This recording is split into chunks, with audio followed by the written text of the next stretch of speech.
आजींचा शिकवण्यासाठी म्हणजे आजींना शिकवताना न आवडणारा विषय कुठला होता?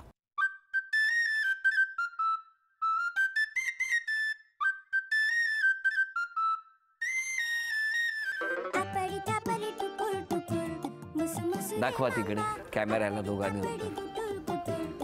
संस्कृत. आजोबा म्हणतायत संस्कृत, तुम्ही म्हणताय कोणताच नाही. आजोबा तुम्ही संस्कृत का म्हटलं? त्याचं संस्कृत म्हटलं याचं कारण असं की औरंगाबादला संस्कृत हा विषयच नव्हता, त्याच्यामुळे तो तिला जवळजवळ नाहीच येत आहे. पुढचा प्रश्न. आजोबा शाळेमध्ये पहिले आले म्हणजे SSC ला, त्यावेळेला त्यांना किती टक्के मिळाले होते?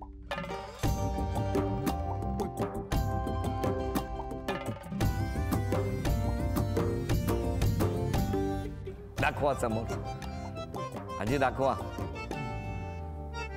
हो, अंदाज जरा बरोबर आहे, पण 68 आणि 70 2% जरा गडबड झालेली आहे. आजोबा आजीने सांगितलं नाही कधी?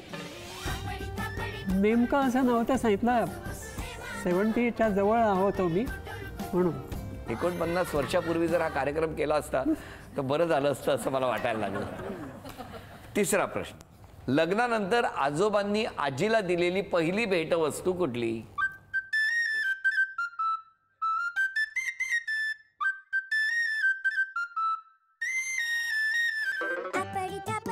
दाखवा समोर. एक मिनिट. आजोबांनी साडी पण लिहिली आणि रंगही लिहिलाय. कुठला रंग? उत्तर बरोबर आलंय, पण रंग आठवतोय? आंबा कलरची. काय 49 वर्ष मागे गेलेत, 48 वर्ष. मगाशी मी त्यांना विचारलं की साहित्य संघामध्ये जाऊन पहिलं नाटक कुठलं बघितलं.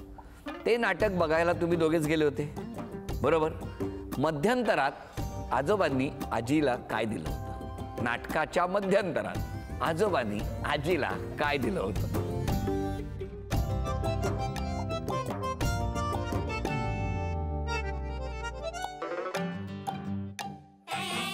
काय सुंदर पदार्थ लिहिलाय माहितीये का? दाखवा समोर. आजोबा दाखवा.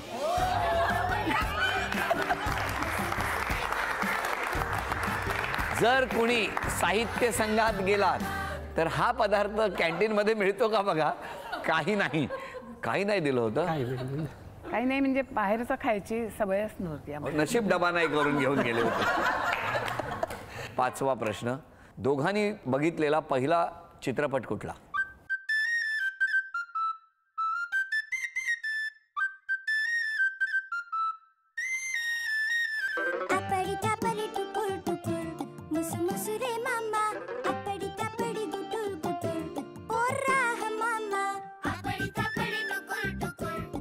आजोबा दाखवा.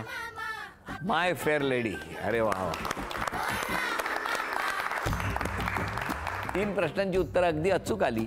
हे 1500 रुपयाचं एक छोटंसं बक्षीस आजी तुम्हाला मिळालं. बालपण कुठलं तुमचं? माझं बालपण थोडंसं भुईवाडा, थोडं घोडपदेव, थोडी काळा चौकी आणि 10 वर्षानंतर चिपळूण खंडाटपाली तिकडे. आई बाबा काय करायचे? माझे वडील न्यू कैसर हिंद मिलमध्ये जाबर होते आणि मग गावी गेले. आई शेती करायची, वडील इकडे जाबर होते. आजोबांचं बालपण कुठलं? कोरेगावला गेलो होतं. खेड. कोण कोण होतं घरी? आई, आजोबा होते आणि मी, आणखी दुसरी मावशी होती. कसे होतात लहानपणी तुम्ही? नाही शांत. अच्छा. पहिल्यापासून शांत? हा, शांत. शाळेत वगैरे एकदम शांत होता? शांत. हा, शाळेत सुद्धा दंगा मस्ती नाही, तुम्ही नाही केली ते वाटतच. आणि आजी तुम्ही फक्त दंगाच केला शाळेत. चेहऱ्यावरच लिहिलंय आजींच्या. कसं होती शाळा? कुठली तुमची शाळा? मी भुईवाडीच्या शाळेत देखील शिकलेली आहे. 1ली 2री पर्यंत. घोडपदेवच्या शाळेत 3री झाली आणि 4थीला गेली गावाला चिपळूणला. लगेच. कसं गेलं बालपण? बालपण माझं खूप छान गेलेलं आहे. हो. काही कष्टी दादात नाही मिळाली. नाही, मागाल ते मिळायचं. सगळं मागाल ते मिळत होतं. माझ्या वडिलांना बहीण नव्हती, मी एकच मुली. 2-3 भावात पहिली मुली मोठ्या भावाला झाली, त्यामुळे मस्त लाड भरपूर. लाड, बहीण पण आणि मुली पण. पण मग मला सांगा, 59 वर्ष झाली ना लग्नाला, त्यावेळेला त्याच्या पूर्वी शाळा. पण शाळेत असताना तुम्ही कधी अशी बाबा शिक्षा झाली आहे, मस्ती केली याचं काही नाही? नाही. कधीच नाही. कधीच नाही. शिक्षा काय वगैरे काही शक्यच नाही. नाही. हा? नाही शिक्षा वगैरे छे, काही खोटं आहे, ही झाली अफवा आहे. नाही, नाही. नक्की नक्की. बघा. हो हो. बरं, मग आता तुमची भेट कशी झाली आजोबा?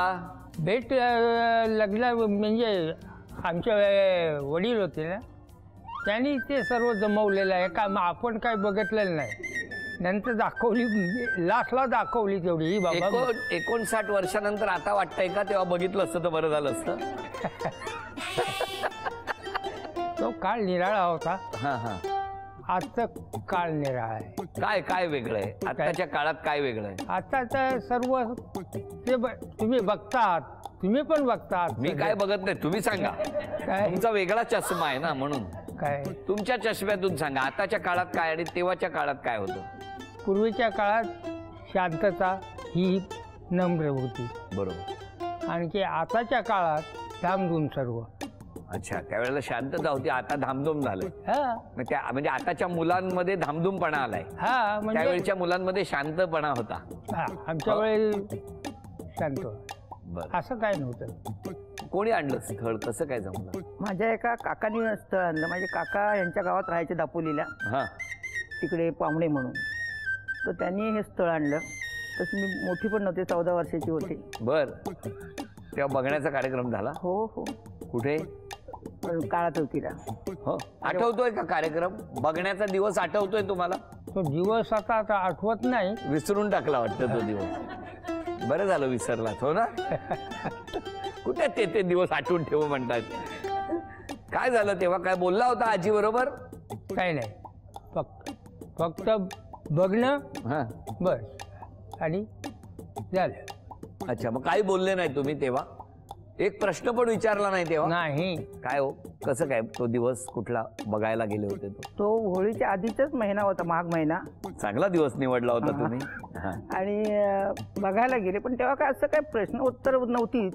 हा. आणि मी एक तर 14 वर्षाचे, हे होते 25 वर्षाचे. तेव्हा हा. हो. मग बघण्याचा कार्यक्रम झाला. बघण्याचा कार्यक्रम झाला, पण तसं आम्ही निरखून पारखून आता बघता तसं काय एकमेकाला पाहिलं नाही. लग्नाच्या आधी काय आमची तोंड ओळख पण नाही, चेहरा ओळख पण नाही. मग आम्ही काय पाहिलं ते लग्नातच एकमेकाला पाहिलं.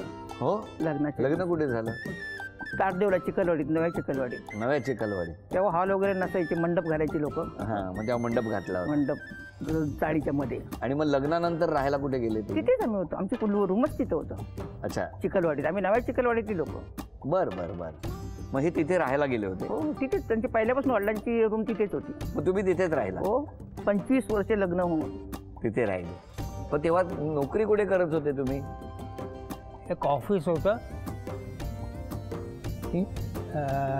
इंडस्ट्री इंजिनिअरिंग कंपनी करून होती. लग्न झालं तेव्हा पगार किती होता? पहिला पगार मी खाली 50 रुपये घेतला. पण आमचं लग्न झालं त्यावेळेला त्यांना 250 रुपये पगार होता. 250? 250. कसं काय जमवलं आजी? नाही, पण जमवण्यापेक्षा लोकांनाही अजब वाटत होतं की नीराच्या नवऱ्याला केवढा मोठा पगार आहे तेव्हा त्यावेळेला, 58 मध्ये. 1958. बर. आमचा तर जन्मही नव्हता झाला तेव्हा.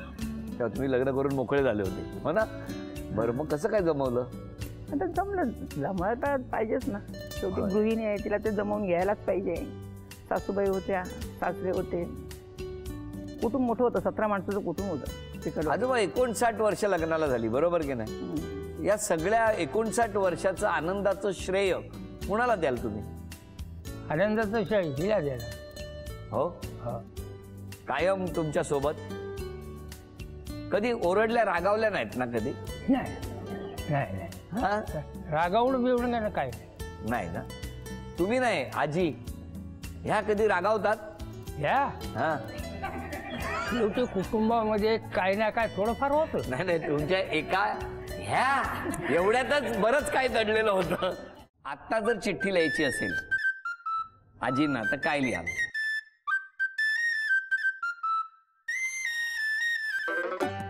बघा, प्रिय जनाबाई, मी उद्या संध्याकाळी होम मिनिस्टर साठी जाणार आहे, तेव्हा भेट. हा का?